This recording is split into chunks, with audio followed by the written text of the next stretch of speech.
I'm going to ask you all about it. Mr. Mckenzie, before we begin, am I audible? Can you hear me clearly? Loud and clear.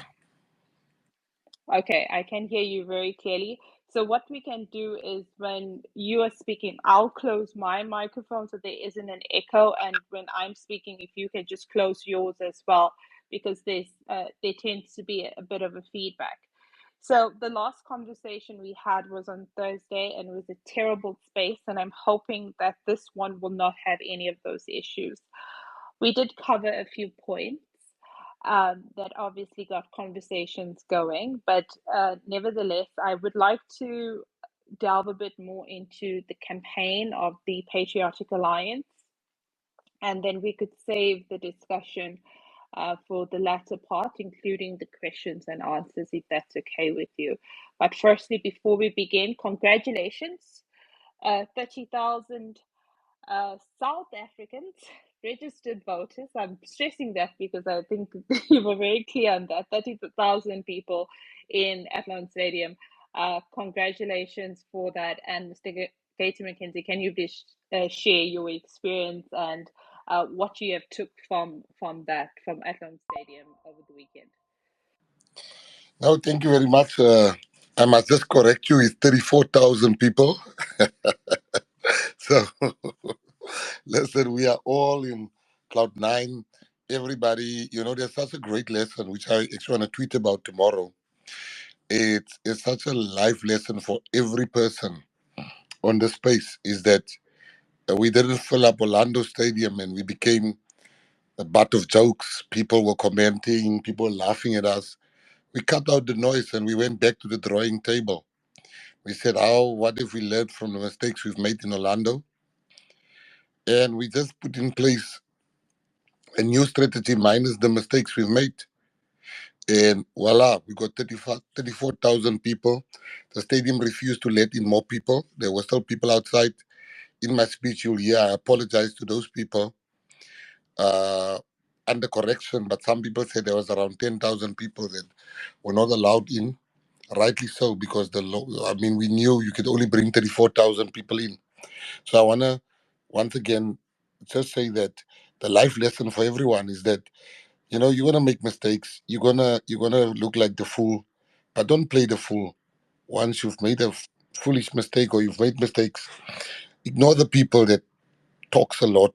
Like in our case, Twitter was just all over us. Everybody had something to say. That very same people today, they are as quiet as a church mouse. I mean, like they said nothing. They just quiet, and success takes time, and that's just a message. We are elated. We are happy. It's the best thing that could have happened to the PA before the election. It is. I mean, the bosses were telling us in the Western Cape, parties don't take that risk to fill up stadium. A week before that, Cosatu was trying to fill up the stadium. They failed. They had a president there. And people said if the ENC top five was there and they couldn't fill the stadium, what chance in hell do you think you guys have? We said, no, don't worry. We're going to do our thing. And we did our thing. It was surely a team effort led by our Secretary General. And we did it.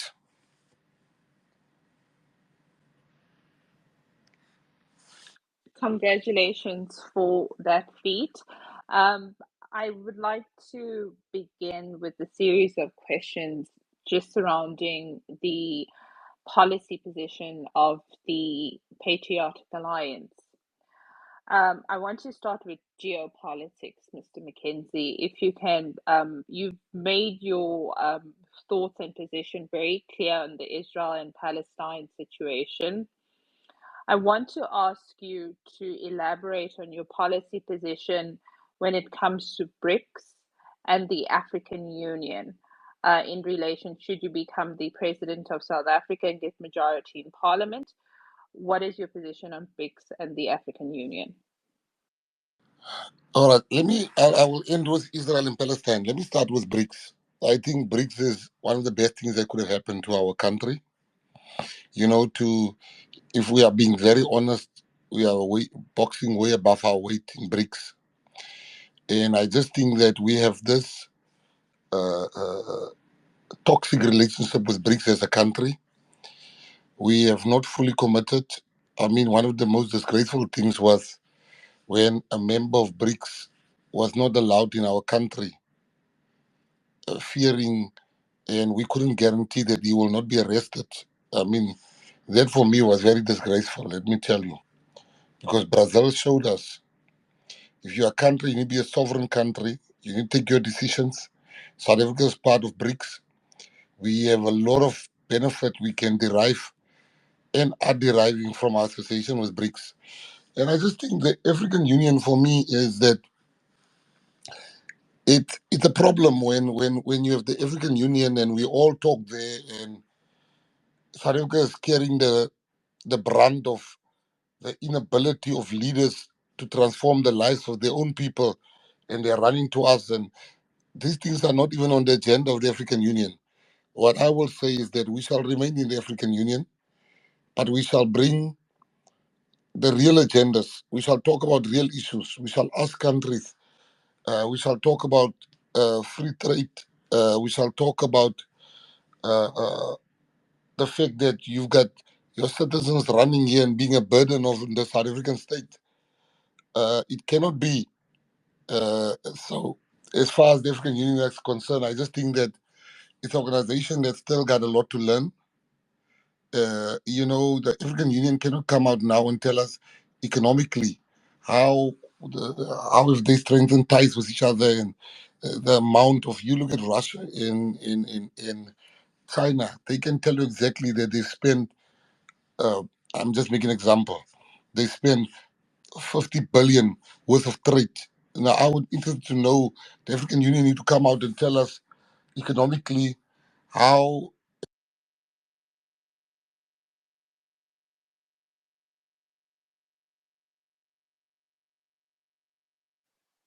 Sorry, Mr. Mckenzie, can you just open your microphone? Yeah, the African Union need to tell us how does that helped us and how is it helped them, all the African countries, the involvement under this one umbrella economically. What has it done for us? Yeah, we see the building there, we hear the meetings, we see the amount of money is being spent traveling. But I think the African Union needs to look in the mirror. That's the second one. And then Palestine and Israel. You know, I've been very clear and I'm going to be clear again. And those that want to hear will hear, and those that refuse to hear will not hear. Palestine, the Patriotic Alliance has absolutely nothing against the Palestinians. In fact, a death in Palestine hurt as much as a death in Israel. We are very clear that the majority of our members are Christian members. Prior to the war between Palestine and Israel, or prior to October 7, every second church in the colored community has got an Israeli flag. You can go to any church in the colored community. You will find most of them have the Israeli flag in their churches. I didn't put it there. Now, the point I'm trying to make, where the patriotic policy position on the war in Israel and Palestine, we are very clear. There should be a two-state solution. Palestine should be recognized as a state. That we are very clear on that. But to come to the PA and to ask me, and I want to elaborate on this, to come to the PA and where I have the majority of our members being staunch Christians, me being a staunch Christian, to ask me to go against what my Bible tells me. We have Muslim counselors in the PA that follows the Quran, that screams from the river to the sea. I can't tell them. I can't take action against them. Why should I be told by a Muslim that I should disregard the Bible? I will never do that. The Bible is very clear that you curse Israel, you curse yourself. You bless Israel, you bless. You don't need to believe that. And don't try to interpret. I've had Muslims trying to interpret. No, that's not that Israel. I said, no, you believe that Israel. I believe my Bible. Now, my position is Gayton Mckenzie. I will never curse Israel. Will never do that. But here's the PA's position. The PA wants a two-state solution, number one.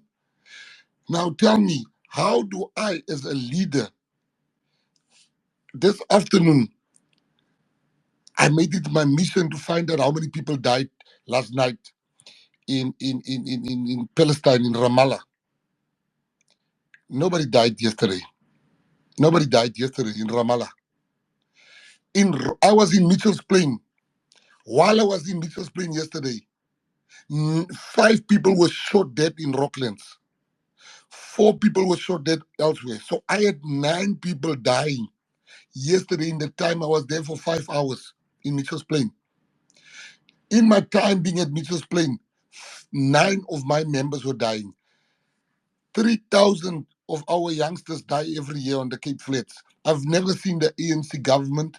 I've never seen the Muslims that is now saying I should scream free Palestine. I've never seen them wearing scarves for my people. I've never seen the ANC having one moment of silence. I've never seen them.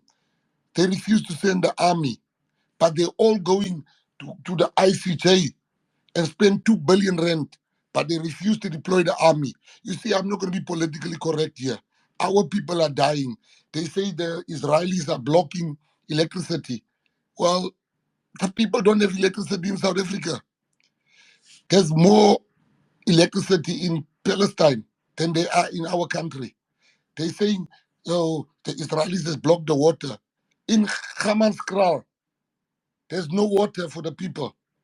So I'm saying that people want to enforce what they believe on me. Don't vote for me, it's okay. Don't vote for me, but my people that follow me, they are Christians, majority of them. And I will never oppress a Muslim. I even apologize to the Muslims that's in the PA because they are being tainted and they are being called names.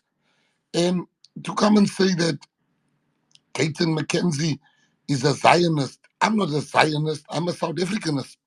You see, we are so used to not putting South Africa first. What type of a leader does this make me? I have more people dying than the people in Ramallah, but I must now scream the whole day for people there. Nobody is ever at the moment of silence for the people of El Dorado Park, for the people of Rege Park, for the people of the northern areas, for the people of the Cape Flats, for the people in Langa, Kuguletu. No one. I am not going to do that. I'm not going to curse Israel. They must all not vote for me then. But I am not going to be told by a Muslim how I should interpret the Bible, and I have no right to tell a Muslim how to interpret the Holy Quran. Thank you, Mr. Mckenzie. So we looked at the BRICS and AU, Israel, Palestine, bringing it closer to home.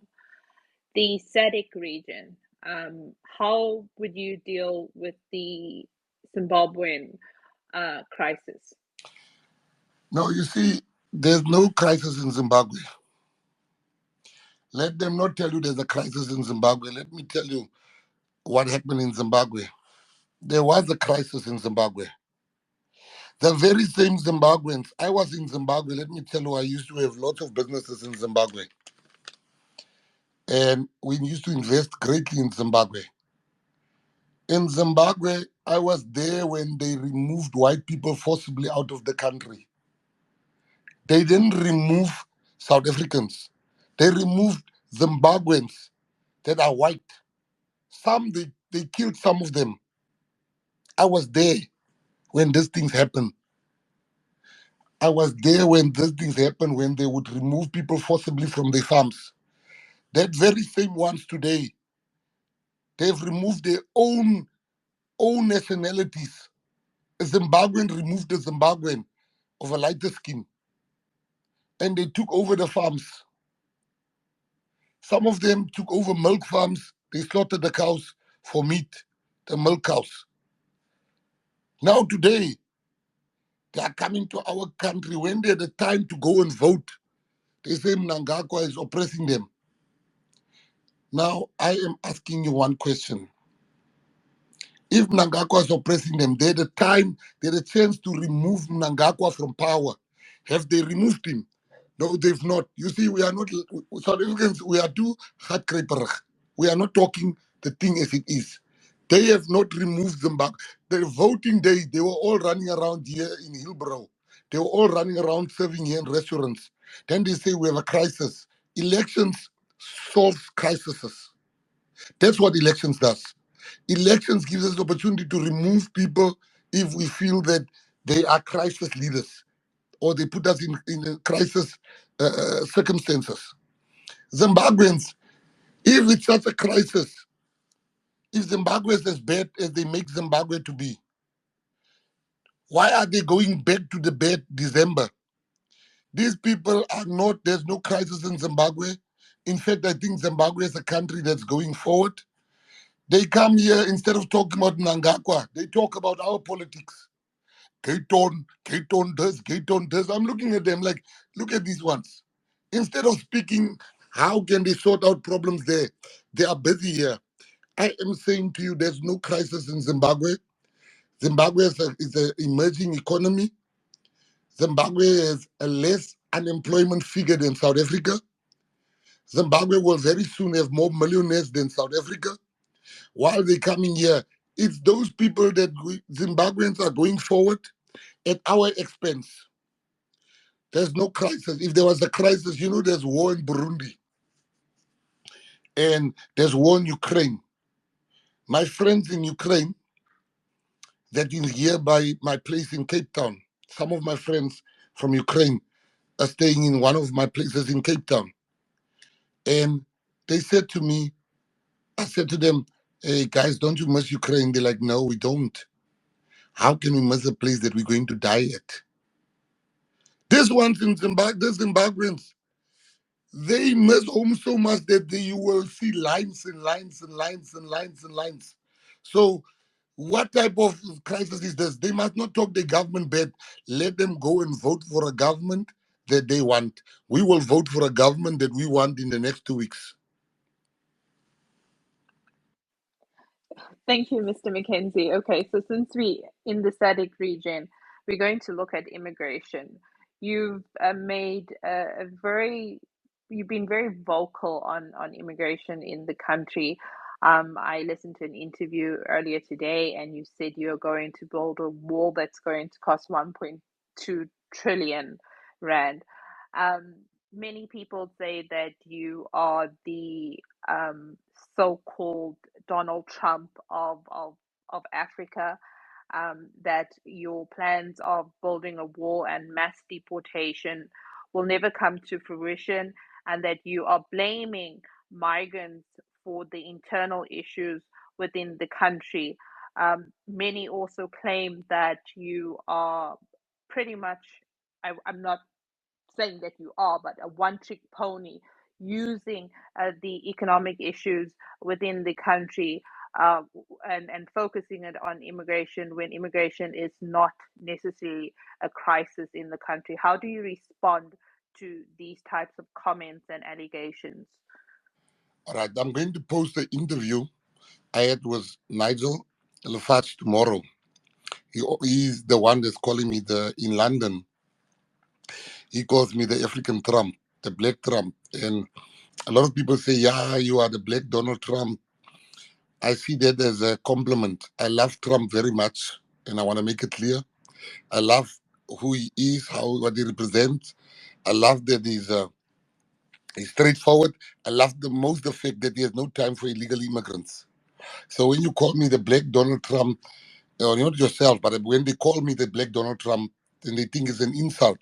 It's not an insult. Then let me come to the issue of the war. You see, I bought a business, I think 6, 7 years ago, and people that had that business sold it and they thought they are they thought that I'm buying a dummy, because there was no business in that industry. But they didn't know what I know, what I knew then. Today, that business is flourishing. The same with South Africa. People look at South Africa under the ANC government and they think there's no money. For a country as rich in minerals as South Africa, 1.2 trillion is not such an astronomical amount. We are sitting with 1.8 trillion at the PIC, the pension fund. But what people don't know, that pension fund is borrowing money left and right to white businesses and not to black businesses. Now, if that white businesses like Steinhoff lost, then let them not lie to you. Steinhoff lost 41 billion rand of government pension fund money. I don't know how much they're going to recoup. But here's the issue with that. Before I come to the heart of your question, Steinhoff lost around 41 billion rand of the money of the pension fund. But what people don't know is that that money is being underwritten by government. The pension fund, the PIC trillions, government is the underwriter of that. What does that mean, government is the underwriter? If you lose money, if you lose all the pensions of all the people, government legally, legislatively, will have to refund that money. Now, let me come to the heart of what you said. So, the 1.2 trillion to build over 10 years will create jobs and will sort our problem out of this immigration, this illegal immigrants. So, job creation government is not there to make a profit. Government is not a bank to save money, as some people believe. Oh, why would government waste this money? It's not a waste. Our biggest crisis in the moment for those that have eyes and ears is illegal immigration. Now, when they call me a one-trick pony, now with this wall building, I can create so many jobs over a period of a decade and all the opportunities that will flow out of building of that wall and also solve our biggest problem. Now they call me a one-trick pony. Now what people don't understand, I'm not a one-trick pony because when I speak about illegal immigration and the dangers of it, I speak about crime. Today, they just said the people responsible for the spiking that was arrested was Zimbabweans or Mozambicans. The Zamazamas you see here, they come from Lesotho. This is crime I'm talking about. The cars that hijacked go to Lesotho and Mozambique. These are crime I'm talking about under the umbrella of illegal immigration. So let's talk about crime. That's crime. You saw that. Unemployment. The whole service industry in South Africa is hiring illegal immigration. Illegal immigrants, sorry. They're hiring illegal immigrants. I am sorting out the problem of joblessness for South Africans. First, crime. They're not responsible for all crime. But I can tell you, if you look at the numbers comparatively, they do more crime than South Africans. If you look at the amount of illegal immigrants that's here, and you look at the arrests being made, they commit more crime than South Africans. But I'm not saying they're the only criminals. No. We don't have the capacity to deal with our own criminals.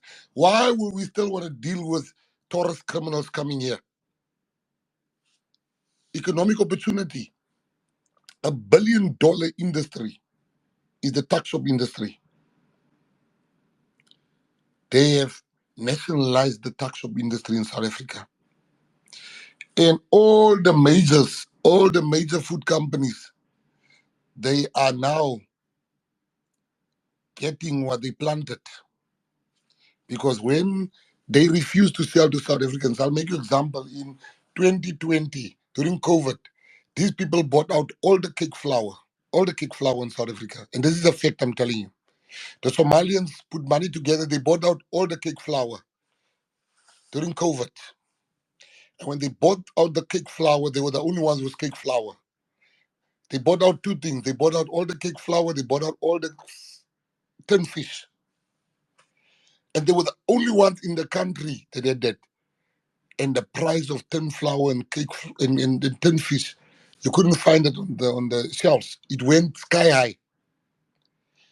The majors, the food companies, sold it for them because they pay cash. Fast forward in the year thereafter, they were making their own cake flour. They were making their own tin fish. That's what these people are doing. They take low quality fish that usually get discarded. They do their own coke. They do their own grandpa. They have now no longer buying from the majors. But I have no sympathy for the major food companies because they were in cahoots with these people. Now, I sorted out the problem of crime. I sorted out the problem of immigration. Under illegal immigration, we sort out crime. We sort out joblessness of our people. We sort out the health issue. At Rahima Musa, South African pregnant women are giving birth on the floor while these people, illegal foreigners, are chilling on the bed. This, I've got video footage because I didn't believe it. My team went, they took video footage. Our hospitals, one of the people that worked for me had to go for a colonoscopy. And he came back to me and he said to me, boss, they can only help me after 2 months. I said, what? He said, yes, the line is long. The list is long. I went with him to the hospital. I had to take him to a private hospital because this man was in pain. And the nurse was so honest. He said, I'm sorry, Mr. Mckenzie, but the Zimbabweans all come for this thing and we can't push them away. So when you sort out illegal immigration, these people are having wires, stealing electricity. These people are hijacking buildings. These people don't get municipal accounts. These people are the reason why load shedding will never be sorted out because they are a burden on the grid. They are a burden on our everyday life in South Africa. You look at the road accident fund. 18 billion must now be paid to Zimbabweans. 18 billion. These people make more accidents have you seen the roads in Zimbabwe? They don't get paid out there. Nobody pays them out there when they're in an accident in Zimbabwe. Now they come here. They somehow bump into each other. They bump into each other and then they put in false claims. South Africans must listen to me today. These people are a cancer. Illegal immigration is a cancer. They say, this man can't be a leader. He's got no empathy. He's got no empathy. A leader should have empathy. My empathy is reserved for the people that I wish to represent. That's where my empathy is at. If you want to be, you must go and open your foundation, like the Helen Suzman Foundation, and help Zimbabweans, help Mozambicans, help these people. But don't enforce the state is the state of South Africa. It's not even a matter of, oh, I think. You don't think you have a duty to only help South Africans in South Africa. That's why we have embassies. There's hundreds of people lying under building in George. Mozambicans, Malawians, Zimbabweans. The embassy can't even get them translators. They're not worried about them. The members are dead there under that building. Why should it be our problem? Thank you. Thank you, Mr. Mckenzie. Just keeping on to the immigration issue. Recently, the final white paper on immigration, citizenship, and refugee protection was well, it's going to be a bill and be sent into Parliament. I'm assuming that this bill would most likely be in the national legislation when Patriotic Alliance is there. Will you be advocating in support of passing that bill within Parliament? Before I answer the question, I just want to say I see a lot of people comment to say PA will not even get a seat in Parliament. Let me just make a rectification there. If you take our 2021 result, we would have had 6, 7 seats already in Parliament. So let's not come with project your wishes that we will not get a seat in 2021, where we're not even as known as we are now. We already would have gotten seats in Parliament, so we're definitely going to Parliament. Let me tell you what is my problem with the white paper. I agree with, you see, the ANC does not know what to do with power. When you have power, you don't have time for a lot of white papers. You take a decision. We don't need this white paper, to be honest with you, because we have a law. We have laws in this country. The laws of this country is very clear. You enter a country without the required papers, you are there illegally. You should be jailed and deported. Now the ANC wants to make like the opposition party. Give us your comments. We voted for you to rule, to take decisions. The PA will vote for anything that is against illegal immigrants. We have no time for the high English. You take a decision. You know, you look at countries like Tunisia at the moment. They didn't have white papers and white papers. They took a decision and they said, we're going to go door to door. We are going to go street for street. We are going to get rid of illegal foreigners. That's what they are doing. For me, that is power. That is leadership. This one, they want to theorize everything. They want to intellectualize. There's nothing to intellectualize here. Abahambe, these people must just, on the 29th of May, we vote. We are hoping to become kingmakers. We'll tell them whoever wants our vote should agree on mass deportation. We will rather sit in the opposition benches if nobody agrees. But we want mass deportation. We want it now. Thank you, Mr. Mckenzie. There's a comment from one of our listeners. I'm just going to paraphrase the comment. It seems that you're only targeting African and Asian immigrants. How do you respond to that?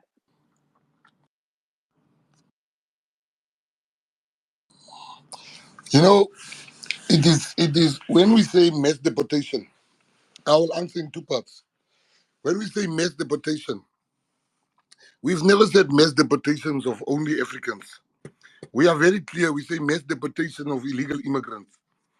Now, whether an immigrant is Chinese, Norwegian, Italian, American, we are clear.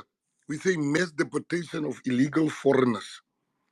We don't specify black or this color shade is light skin or whatever. But to be very dishonest here, if I don't tell you we don't have the same problems that we're having with the Norwegian illegal immigration immigrants, and we must be honest about it.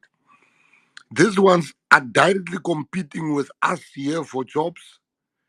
They're directly competing. The Zimbabwean ones, they are more of a problem than any other illegal foreigner. The Nigerian one is the worst. Is worse. The Zimbabwean one just talks a lot. They don't know when to be quiet. But the Nigerian foreigner, illegal foreigner, is the worst cancer you can ever get in all the countries in the world. They are the worst. So I am saying, when you are a leader, you start with your biggest problem before you start with your smallest problem, because your biggest problem are causing more bigger problems to your populace. These ones are more problematic, I must be honest with you. But that does not mean we are not going to mass deport if we find a guy from Finland here without papers. He's going. No doubt about that. Thank you very much. Thank you, Mr. Mckenzie. I just want to just one more question on well, comment on the immigration. Uh, Myself and Zanzi Voices, I'm not sure if you've heard of us, we've worked extensively on immigration issues within the country, the loopholes within the acts as well. We also extensively contributed to the white paper. We did find the ANC, beyond the lack of border control, the ANC had initially put us in serious problems with the policy, particularly the Refugee Act of 1998, which literally took the United Nations Convention and domesticated it. This has resulted in many of the asylum seekers who are actually economic migrants using this loophole within our domestic law to enter and to operate business. One of the comments came in on how would you deal with the Ethiopians and Somali within the informal economy. The informal economy is estimated to be worth about 900 billion. The tuck shop industry is about 150 billion as well. How do you plan to deal with this whether you are in legislation within the national parliament, or from a provincial level in the Northern Cape or the Western Cape. All right, you see, let's start with asylum seekers. The first question is there war in your country? If you come here, if there's war in your country, that's the first question. If the answer is yes, the law dictates that you have to go to your nearest country. They jump country after country after country and they come here. How come they don't go to Nigeria? There's no war in Nigeria. Now, that's the first question you need to ask as a country. Oh, you've got war in your country. All right. So, which is the country next to you? Namibians, they can come to South Africa if there's war in the country. Now, these ones are coming all the way from Somalia. All the way. And then they are the one funding the war, sending money back.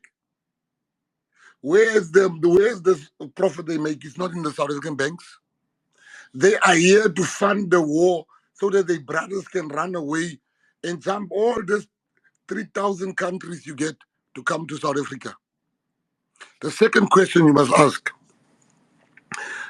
when you come here, you know, I can tell you, I think it was 6 years ago, I invested in China, wanted to open a big head office in China.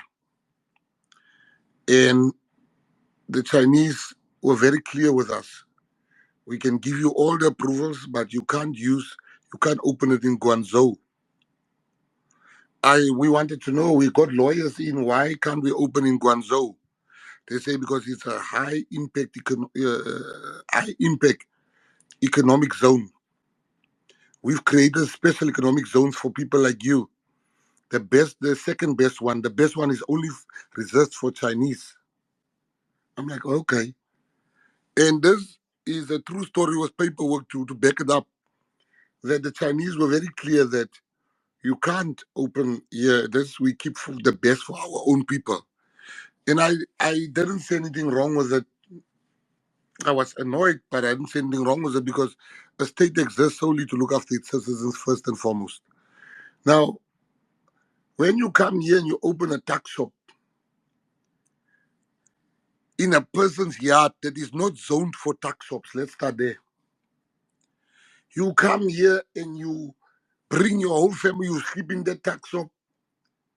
The toilet is where you make this boiled eggs.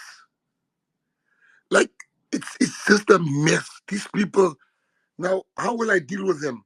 You see, we must not judge the incoming leadership with the leadership of the existing leadership. When I was at Beaufort West, when I was in Central Karua, I went in and said, where's your papers? I don't have papers. Close the shop. Fine, take me to court. Shop is closed. Fire hazard. There's so many things. These people, a business must have a fire hazard. A fire thing. What do you call that thing? Fire extinguisher. They must have a fire extinguisher. They don't have fire extinguishers. They don't have license. They are themselves, I mean, but you know, we are really the jumping castle of the world. These people are coming here. We need a strong leader. Somebody will come out and say, you are going home. I don't care whether you like me, you hate me, you want me to say it in very nice English, but Abahambe, if you can get the PA in. Kenny Kunene was the mayor for 2 days. 2 days. He broke down the Nigerian drug house there in the city of Center that they hijacked. He removed people. 2 days. Imagine if he becomes the premier of Gauteng. For 2 days, that leader showed them leadership. He was chasing them. He was not one day in the office. He was just going for illegal foreigners. That's what he will do when he's premier. He will clean up. He will close all those shops in Soweto, everywhere. You know, I went to Soweto the other day. I was early for my meeting, so I said, "Oh, let's go and grab something to eat at Soweto Mall, in Mapunya Mall." As I'm walking in Mapunya Mall, every store there is owned by a Somalian. the stalls outside the shops. I'm like, yeah, banna. What is happening here? The Soweto, the power political house, they have even been nationalized. In Soweto, Soweto of Soweto, they've been nationalized by these people. Under my rule, they will go home, I'm telling you. When I'm in that parliament, you can call me a one horse, one trick pony. I don't care. I will beat this drum of Abba Hambe until they're going home. Thank you. Thank you, Mr. Mckenzie. I want to go on to the economy and economics as well, with regards to the Patriotic Alliance position on the economy as well. So we see, the ANC pretty much throughout the liberation struggle speaking on nationalization and taking a very socialist communism type of position on economics. And in 1994, after the Codesa negotiations, we see a very a neoliberal stance on economics. A string of catastrophic economic policy then followed, um, in my opinion, rendering South Africa the most unequal country on the planet. The structure obviously has historical roots. The ownership of the economy has historical roots as well. What is the position of the Patriotic Alliance to restructure? What position, economic position, would you be taking? A purely, will you continue with the neoliberal position, a capitalist position, or would you be looking at restructuring of it, bringing in previously disadvantaged South Africans into the economy, and how do you intend on doing that as well?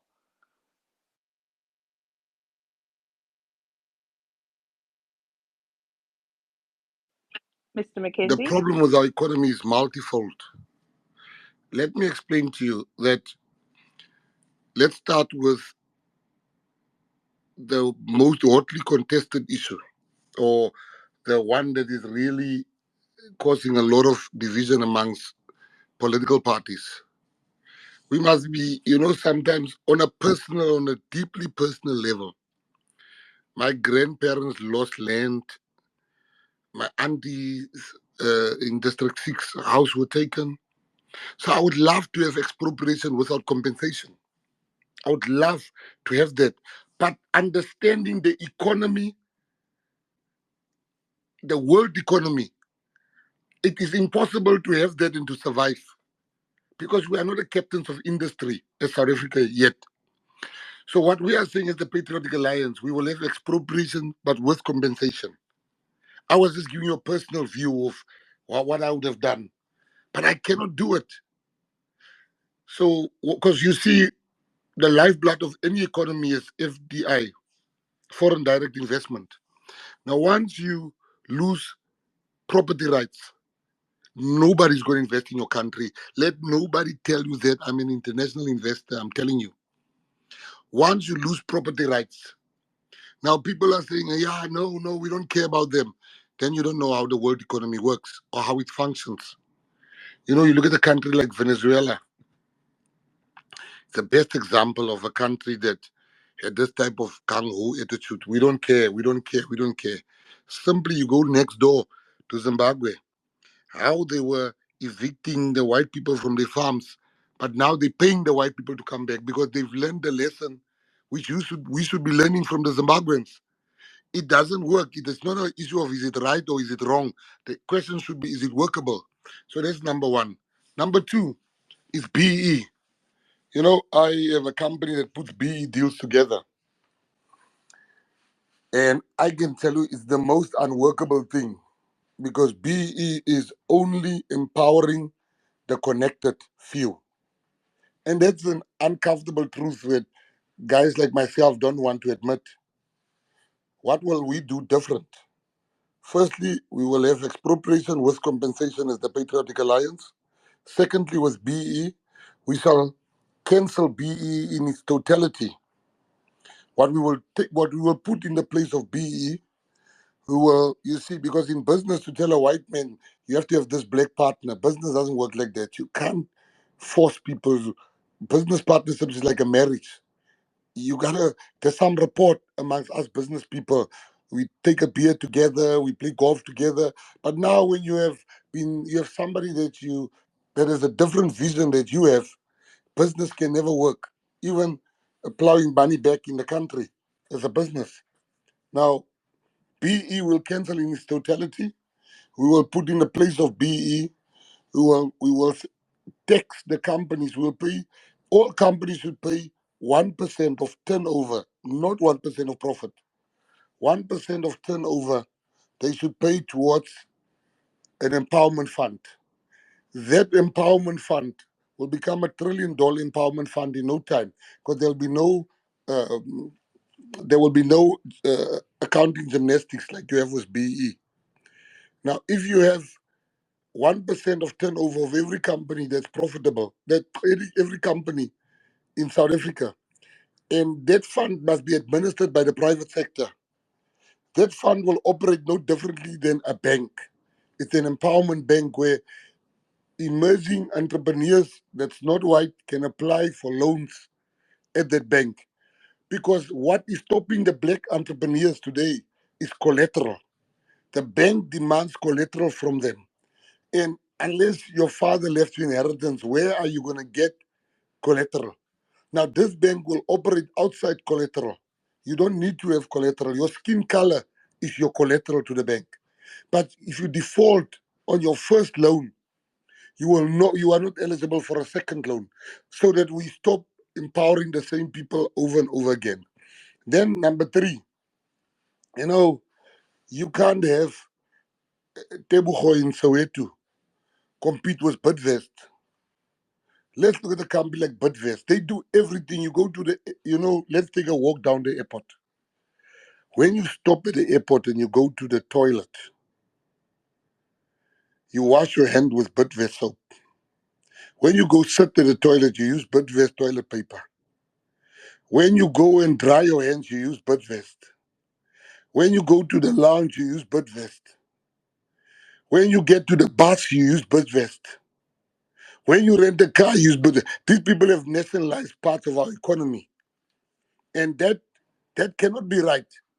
Those things must be, there should be a barrier to entry for blue chip companies when it comes to state tenders. You see, once you start thinking along those lines to say Tebugo of Soweto cannot compete with the Brian Joffys of this world, it's wrong, it's immoral, it just doesn't work. So it's still capitalism, but it's one with sense that you say, all right, this is the barrier to entry. Under 100 million, we don't want to see a blue chip company. And those are the type of interventions that's needed to help emerging entrepreneurs that is not white in this country. But to go further, and you can't tax white young entrepreneurs forever to say, no, your grandfather oppressed us. Listen, there's an expiry date. So the ANC has had 3 decades to fix this. But why should white people still be paying for the sins of their fathers? That's why they are leaving this country, the brain drain. And you might be a stupid and say, we can do this on our own. The world doesn't work like that. But let me come to the next point. The saddest part for me in this country, if you ask me what's the worst thing for you in this country, I'll tell you what's the worst thing for me in this country. We are having, arguably, we are number one on, arguably, we're number one, but factually, we're in the top three countries mineral wise: South Africa, Russia, the DRC. I think we're number one, but that is still, the jury is still out. But factually, we're in the top three. Now, the saddest statistic I've seen in this country is that South Africans, South Africa, South Africans has the highest unemployment figure in the world, in the world, in the world. But we have more mineral than anybody in the world. The disconnect in that sentence is mind blowing. We've got the most minerals in the world. But even countries like Burkina Faso don't have our unemployment figure because business and business are not plowing back the money. They're building cash piles, stockpiling cash. All the businesses are stockpiling cash. They're not putting it, they're not releasing it back in the economy because they don't trust government, but they benefit from the same government. I'm just saying that there needs to be some kind of proper leadership and regulation. The economy of South Africa, you look at if everybody in Norway at the current moment, if they have to cash in Norway, if they have to cash in, they will walk with 6 million rand each rent. Every citizen in that country will walk with 6 million rand without lifting a finger, just by being born in an oil-rich country. Look at us in South Africa. We've got gold, we've got diamonds, we've got silver, we've got platinum, we've got coal, we've got iron ore, we've got manganese, we've got chrome, we've got natural stone, we've got everything. But we're getting 350 rand a month. Those are things now you get the person on Twitter telling you, oh no, not everybody can be a millionaire in South Africa. No, everybody should be a millionaire in South Africa because they've not went to countries that know how to handle the mineral wealth.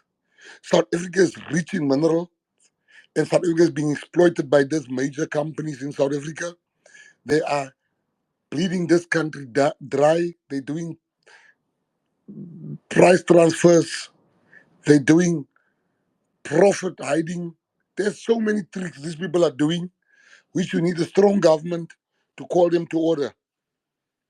So I just think that the South African economy, you need to get the best guys to come in, and you shouldn't just get them from the West. You should get them from the West. You should get them from the East. You should get them from home. And these are the guys that must give you different perspectives. How do you? What do you expect? Let me ask you a question. If the ANC can't even pay salaries, being the ruling party, how do you expect these guys to run the economy profitably?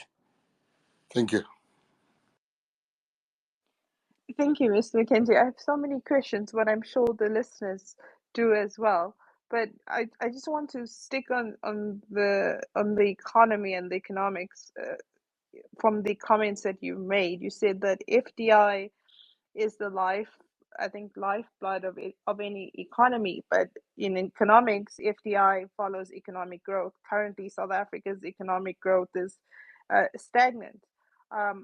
You mentioned about capital retention. There is a huge amount of capital in South Africa that's not being reinvested into the economy. You said you need a strong leadership. I agree there. You need a strong leadership to manage that.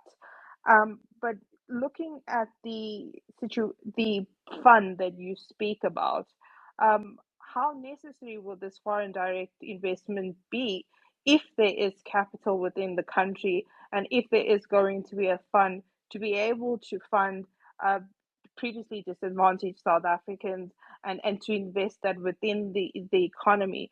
Do you think that FDI would be necessary?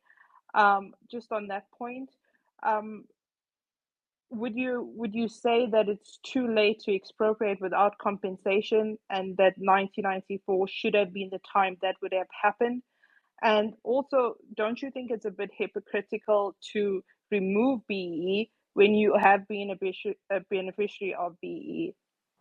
All right, let me start with the first thing that you said that they've taught you in school that capital, you said that capital or investment follows where there's economic growth. Economic growth. That's not Yeah. true.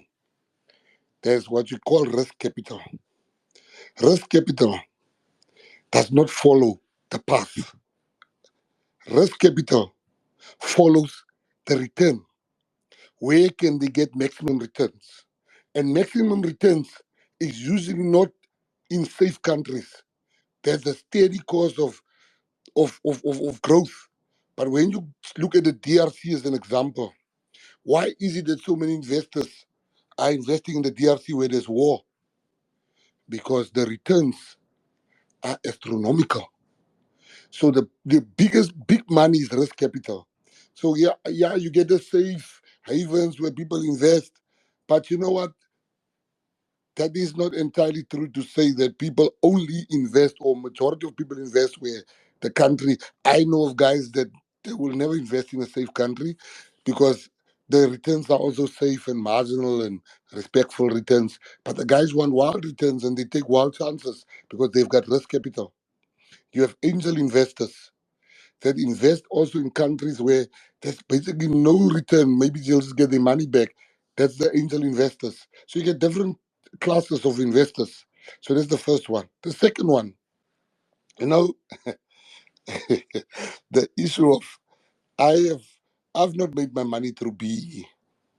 You know, people saying that, yeah, you do you're part of the Goldfields deal, which is the biggest empowerment deal in the country. No, I put the deal together. I was paid big money to put the deal together. My name is not there. So I'm not a beneficiary of the Goldfields deal.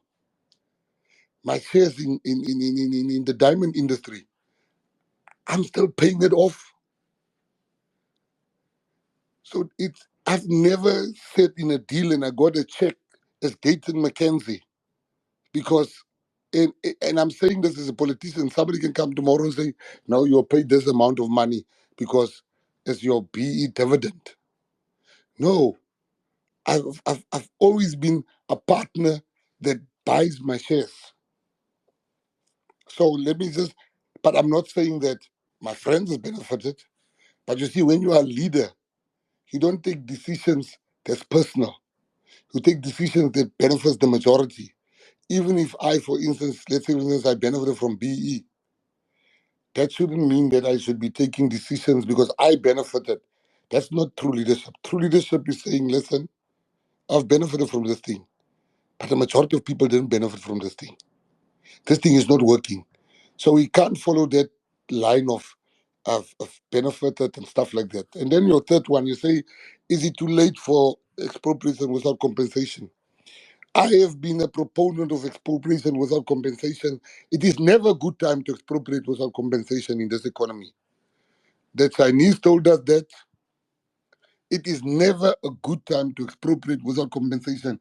It's an outdated uh, thing that people still want revenge, but the world, and this is the uncomfortable truth that once you expropriate without compensation, nobody will come knock at your door and say, I'm going to put my money in there, knowing that the money will be expropriated. It's unworkable. I wish to expropriate without compensation, but then I'm not a true leader. There was never a good time to expropriate without compensation. What we are saying is we shall expropriate, but you have to give people fair market value. And Zimbabwe is a lesson, Venezuela is a lesson.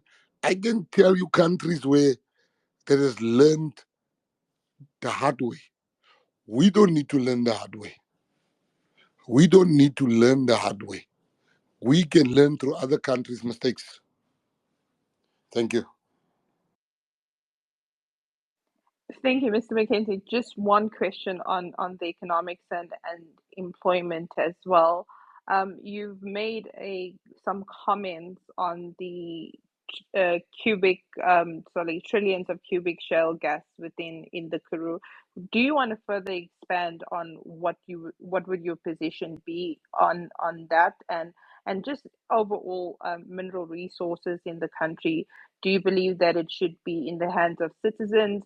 Would you continue on the same trajectory where a mining license can be given to foreign nationals in terms of foreign direct investment? How would you be able to bring those mineral resources and new mineral resources that have been discovered in shale gas as well? What are your plans for that? You did say that you wanted to turn the Karoo into the new Dubai. If you had to have the majority in parliament, what would be your position and how would you go about doing that? Thanks. You know, nobody spoke about the gas resources in the central Karoo. And when I arrived there, I worked day and night with the petroleum agency. I work day and night with the mineral agencies. I work day and night at great risk because you see, the Ruperts and people have farms there. Very wealthy people in South Africa have farms in the Karoo, and they don't want the sheep to be disturbed. They don't want the spiders to be disturbed. To hell with the people that has no food, no jobs, nothing. The Karoo is sitting on the eighth largest gas deposit in the world in central Karoo. In a country where we have load shedding, in a country where we get all our gas from Mozambique. If ISIS cuts those pumps, those pipes, we might have no gas in South Africa. The Namibians found gas after us in South Africa because they are clear on their leadership. They are now extracting that. They are now about to extract that gas. While South Africa has been told by the courts, no, you can't extract the gas. You can't extract the gas. It's against. You have all these nonsensical companies. Government is too weak to take a decision. You know, if you look at the Central Karoo as an example, you during the day you have sunlight for solar. During the night you have the strongest winds. That is for wind power. You are sitting with vast tracts of land, which means in the Central Karoo they hit the renewable jackpot. The renewable jackpot consists of four things: wind, sun, land, transmission. They have all four. They have transmission, they can transmit power. They have vast tracts of land for solar panels. They've got sun during the day and they've got wind at night. That's the renewable jackpot. They have that, but we are in load shedding in South Africa. Central Karoo can power the whole of South Africa, but we are arguing with people here with no knowledge of these matters. And we're having leaders that are being told, no, no, no, no. I rest when I go to my farm. You guys will not bring drills and stuff nearby us. They are scared of certain business people in the country.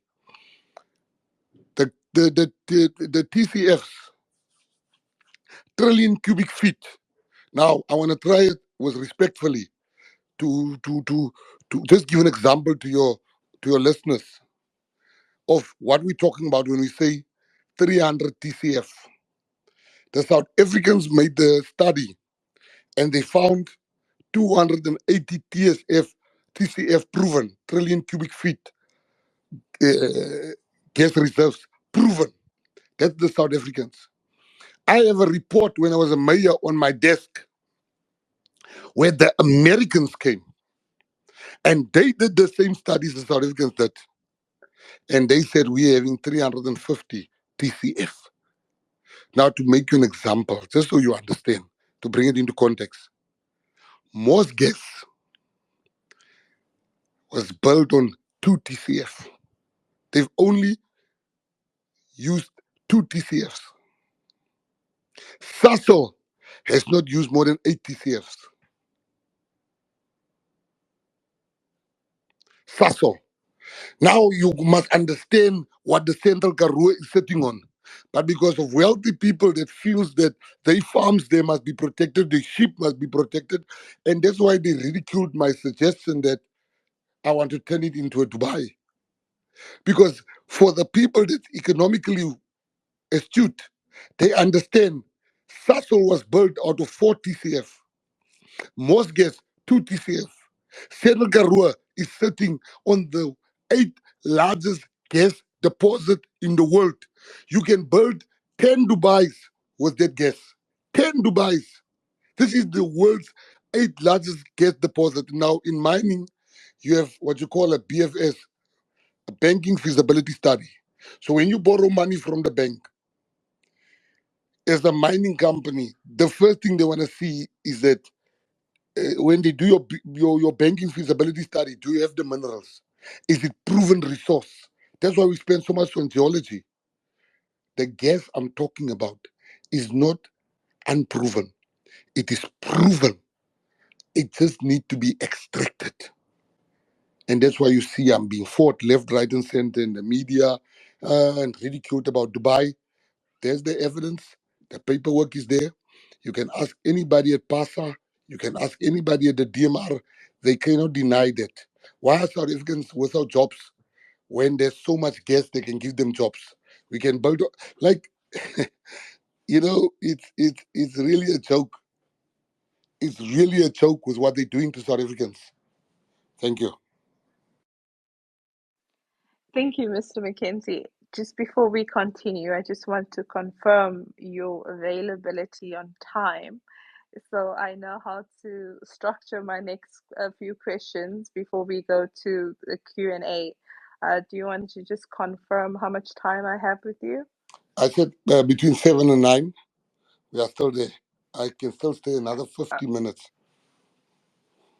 Okay, all right. So until 9. Okay, I want to cover a section that we started in our conversation on Thursday, but unfortunately, that space was very terrible with the audio.